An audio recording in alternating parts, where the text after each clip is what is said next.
Haleluya, puji Tuhan, salam sejahtera bagi kita semua, keluarga GPDI LSAD Magelang.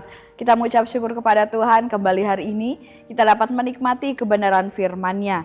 Mari kita akan terus merenungkan kebenaran firman Tuhan dengan menggunakan 365 hari yang mengubahkan. Dan pembacaan Alkitab kita pada pagi hari ini terdapat dalam kitab 2 Korintus 11 ayat 5 sampai ayat 6. Sekali lagi 2 Korintus 11 ayat 5 sampai ayat yang ke-6. Demikian bunyi firman Tuhan. Tetapi menurut pendapatku sedikit pun aku tidak kurang daripada rasul-rasul yang tak ada taranya itu. Jikalau aku kurang paham dalam hal berkata-kata, tidaklah demikian dalam hal pengetahuan. Sebab kami telah menyatakannya kepada kamu pada segala waktu dan di dalam segala hal. Puji Tuhan. Bapak Ibu yang diberkati oleh Tuhan, renungan firman Tuhan hari ini saya berikan judul Membela Diri.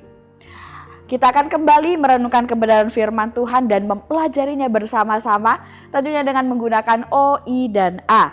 Mari kita akan menerima berkat firman Tuhan dari renungan 79 kita hari ini. Terlebih dahulu kita akan mengobservasi bersama-sama ayat dan perikop yang sudah kita baca tadi.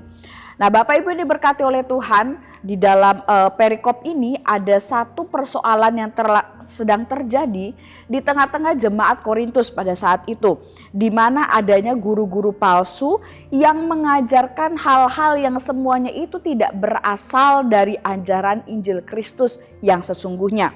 Guru-guru palsu ini berusaha membanggakan diri mereka, menyombongkan diri mereka, dan juga merendahkan pelayanan rasul-rasul yang lain, dan juga termasuk di dalamnya Rasul Paulus. Oleh sebab inilah yang mendorong Rasul Paulus kemudian menuliskan surat ini bagi jemaat yang ada di Korintus. Nah, dalam suratnya ini Rasul Paulus terpaksa juga membanggakan dirinya, walaupun dia tahu bahwa sikap ini seperti ini itu adalah sebuah kebodohan, bahkan tidak berarti. Tindakan ini dilakukan oleh Rasul Paulus ada tujuan dan maksudnya, yaitu karena jemaat yang ada di Korintus pada saat itu mereka sudah terpengaruh dengan kebohongan dan kesombongan dari guru-guru palsu. Sehingga di tengah keadaan ini Rasul Paulus menganggap bahwa ketika dia juga membanggakan dirinya mungkin akan bermanfaat bagi jemaat yang ada di Korintus, yaitu dapat menyelamatkan jemaat yang ada di Korintus dari kesombongan dan kebohongan oleh guru-guru palsu tadi, dari guru-guru palsu tadi. Kesombongan yang ditunjukkan oleh guru-guru palsu tentang ajaran dan pelayanan mereka sesungguhnya itu tidak sesuai dengan kenyataan dan didasari dengan kepentingan untuk pribadi mereka sendiri. Jadi setiap hal yang mereka sampaikan, yang mereka sombongkan, yang mereka banggakan tentang diri mereka, sesungguhnya tidak demikian ya. Jadi mereka selain sombong, tapi ternyata apa yang disombongkan pun itu tidak benar, ya, itu tidak nyata. Jadi antara kesombongan dan juga penipuan juga terjadi dilakukan oleh guru-guru palsu ini. Nah, di sini Rasul Paulus juga memegahkan dirinya ya. Memegahkan dirinya di hadapan jemaat Korintus, itu semua disampaikan berdasarkan fakta, disampaikan berdasarkan kenyataan, tidak dilebih-lebihkan atau mengandung motif untuk kepentingan diri sendiri. Semuanya Rasul Paulus lakukan tulus untuk kebaikan jemaat yang ada di Korintus. Nah, apa sebenarnya yang dimegahkan oleh Rasul Paulus, yang dibanggakan Rasul Paulus tentang dirinya? Nah, beberapa di antaranya, yang pertama adalah tentang posisinya, tentang posisi Rasul Paulus sebagai bapa rohani bagi jemaat yang ada di Korintus. Walaupun jemaat Korintus ini memiliki banyak rasul-rasul dan yang juga pernah melayani di tengah-tengah mereka, tetapi bapa rohani mereka itu adalah Rasul Paulus. Pauluslah yang pertama kali memberitakan Injil, membawa Injil di tengah-tengah jemaat yang ada di Korintus pada saat itu. Kemudian barulah datang rekan-rekan pelayanan Rasul Paulus atas sepengetahuan Paulus juga, bahkan undangan dari Rasul Paulus juga untuk melayani di tengah-tengah jemaat yang ada di Korintus. Dan kemudian apa juga yang dimegahkan oleh Rasul Paulus, yaitu adalah tentang pengetahuan dan pengajarannya akan Injil Kristus. Nah, guru-guru palsu itu mengandalkan pengetahuan mereka tentang hal-hal mistis ya, pengetahuan secara mistis, secara gaib. Tidak jarang juga guru-guru palsu ini menggabungkan teknik berbahasa Yunani dicampur dengan Romawi, dengan sentuhan, ada seperti sentuhan supranaturalnya, hal-hal magisnya, hal-hal mistisnya yang juga disampaikan di dalamnya sebagai media atau sebagai sarana untuk meyakinkan orang lain. Nah, bagi jemaat yang tidak memiliki pemahaman Injil yang benar, pemahaman Injil yang kuat, pemberitaan dari guru-guru palsu itu dapat lebih menarik dan mereka dapat menyukainya daripada Injil yang disampaikan oleh Rasul Paulus. Nah, Paulus tentunya sangat menolak hal ini, tidak suka atas hal ini. Dalam artian hal ini tentunya adalah hal yang tidak benar dan kemudian Paulus ingin menyelamatkan, ya, ingin menarik kembali jemaat-jemaat Korintus yang sempat termakan atau terpengaruh dengan pengajaran guru-guru palsu tersebut. Nah, Paulus ini ketika dia mengajar, ketika dia memberitakan Injil, apa yang disampaikan oleh Paulus tentunya tidak sama dengan guru palsu, karena Paulus menyampaikan hal yang benar, yaitu Injil Kristus. Dari cara penyampaian Paulus mungkin tidak sebagus guru palsu, karena guru-guru palsu ini kemudian punya kemampuan berbahasa yang baik. Tetapi dari isi yang disampaikan, Pauluslah yang paling benar, ya.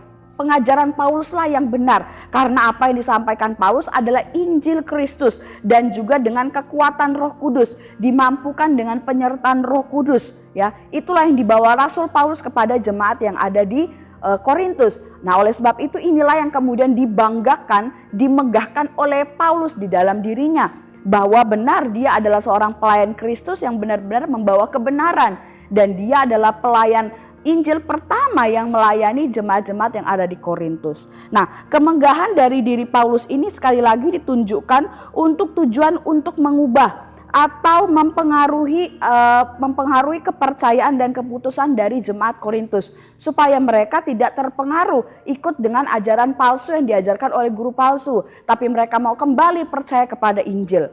Paulus pada dasarnya tidak menyukai kemegahan atau memegahkan dirinya sendiri. Namun Paulus pada saat ini terpaksa melakukannya untuk menunjukkan kebodohan dari guru-guru palsu dan jemaat Korintus yang mempercayai guru-guru palsu. Namun apa yang disampaikan oleh Paulus itu pun sebenarnya bukan sesuatu yang dilebih-lebihkan. Itu sesuai dengan fakta bahwa benar Paulus ini adalah bapak rohani orang Korintus, dan juga Paulus adalah pemberita Injil yang pengetahuan dan pengajarannya benar.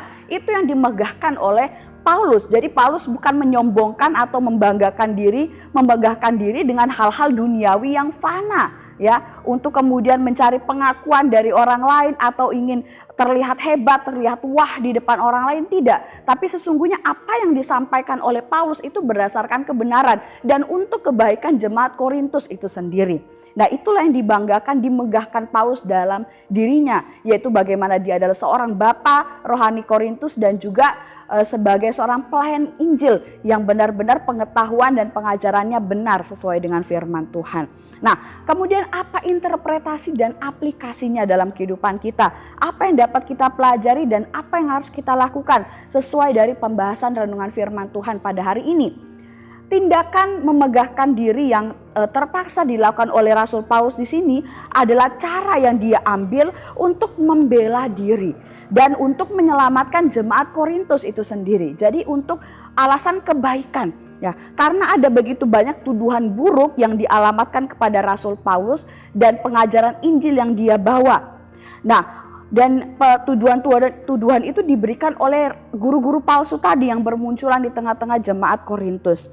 Dan karena tuduhan buruk ini tentunya itu dapat mempengaruhi jemaat yang ada di Korintus, bahkan dapat membuat iman jemaat di Korintus ini goyah. Ya, iman mereka terhadap Kristus, iman mereka terhadap Injil itu bisa goyah karena adanya tuduhan-tuduhan buruk yang disampaikan oleh guru-guru palsu tentang Rasul Paulus dan juga tentang pengajaran Injilnya. Oleh sebab itu di sini Rasul Paulus hadir menjelaskan, memberikan pengertian, ya, kemudian juga menyampaikan hal yang benar, ya.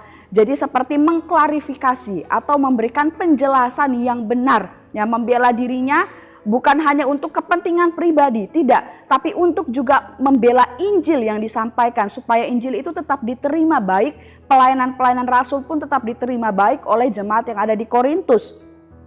Jadi di sini kita dapat belajar bahwa Bapak Ibu yang diberkati oleh Tuhan, kita sebagai umat Tuhan, orang yang percaya kepada Tuhan, saat kita melakukan hal yang benar, Ya, sekali lagi, jika benar-benar kita melakukan hal yang tepat, hal yang benar sesuai dengan firman Tuhan, namun ada tuduhan-tuduhan, dakwaan-dakwaan atau sangkaan-sangkaan buruk yang memang tidak benar tentang diri kita, namun itu kemudian datang dibawa oleh orang lain, ditujukan oleh orang lain kepada kita, kita dapat membantah, kita dapat menolak dan dapat membela diri.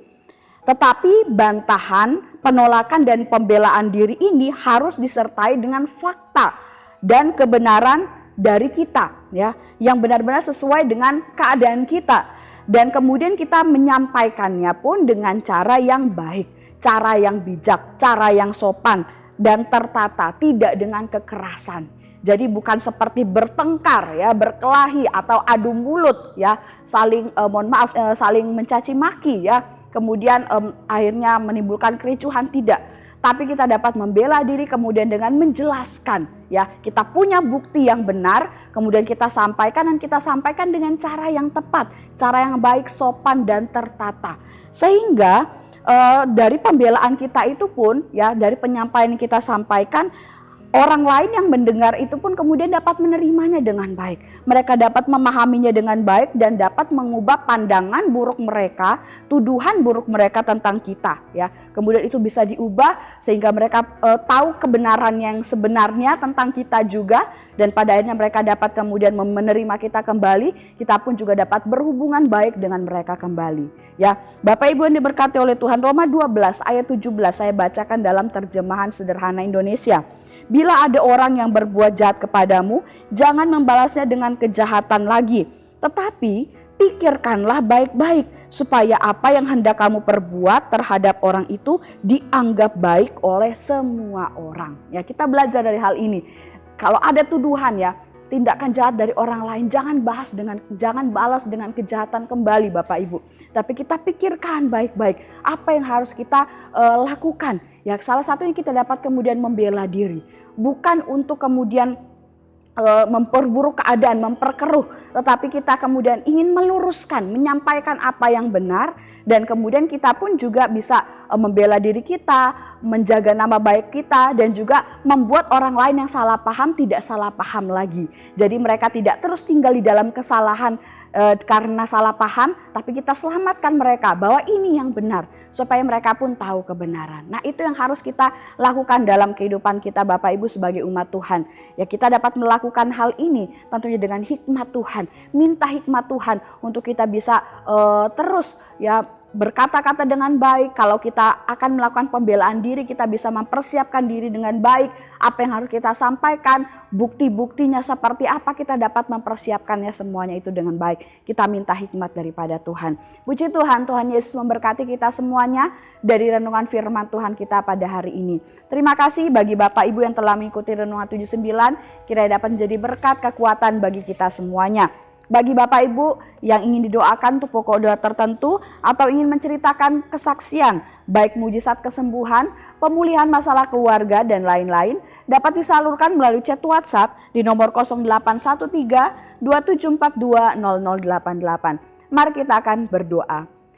Kami mengucap syukur Tuhan buat kebenaran firman-Mu pada hari ini mengajarkan kami, Tuhan, untuk kami tidak membalas kejahatan dengan kejahatan, namun kami mohon hikmat Tuhan supaya kami dapat memikirkan baik-baik apa yang harus kami lakukan, respon seperti apa yang kami harus tunjukkan kepada orang lain yang berbuat jahat kepada kami. Kami rindu Tuhan agar setiap tindakan kami dan respon kami itu benar sesuai dengan kehendak Tuhan dan mendatangkan kebaikan, bukan hanya untuk diri kami sendiri tapi pun untuk orang lain juga. Terima kasih Tuhan, Tuhan tolong jemaat Tuhan yang ada di GPD LSAD Magelang, biar hidup kami semakin hari semakin setia melayani Tuhan dan semakin cinta akan Tuhan. Terima kasih ya Bapa. Tetapi syukur kepada Allah yang telah memberikan kemenangan kepada keluarga GPD LSAD Magelang oleh Kristus Yesus Tuhan. Terima kasih Yesus, terima kasih Bapa. Kami aminkan firman-Mu ini di dalam nama Yesus. Haleluya. Amin.